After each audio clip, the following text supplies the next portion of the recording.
Dans ce local fonctionne une boulangerie sur croisement rue Denis Paloukou et avenue de Martyrs. Ici, on vend du lait naturel des vaches et du yaourt.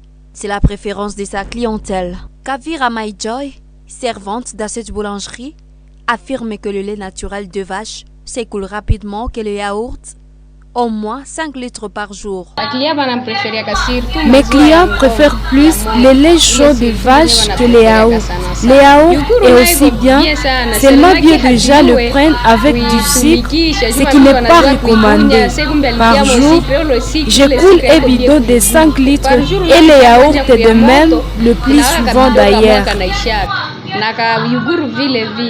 Pas loin de là, dans l'avenue Mikundi, Nadine entretient un kiosque. Elle vend ici du lait de soja et du lait en poudre. Nous faisons part de sa technique d'extraction du lait de soja. Elle note que ses clients les préfèrent. Je trempe le soja le matin pour le piler le soir. Après l'avoir pilé, j'y extrais du lait pour la première fois et le piler de nouveau, ainsi de suite, jusqu'à ce que je me rassure qu'il n'y en a plus. Je pile ce soja au moins 3 fois. Je prends au moins 5 mesurettes du soja et j'y extrais 3 thermos de lait. Nadine sert 2 ou 3 thermos de lait de soja par jour.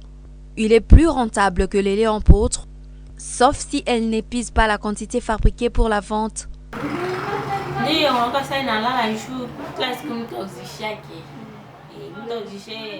Il arrive que ces 3 thermos de lait de soja ne s'achèvent pas car la chasse ne sourit pas chaque jour. Cela me complique souvent. Les conserver n'est pas facile car plus le temps s'écoule, plus le lait devient inconsommable.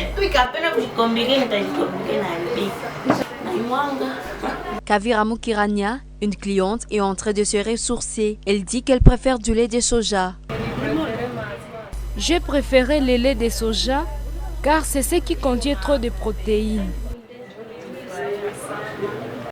Le nutritionniste et diététicien Tadé indique que tous les laits sont nutritifs. Cependant, il conseille une consommation modérée de tout lait. Alors, par rapport aux autres laits, ou bien on parle de substituts de lait, ils sont tous de beaux aliments. De soja par rapport au lait des vaches ou bien de provenance animale, ils sont vraiment, ils apportent presque les mêmes nutriments.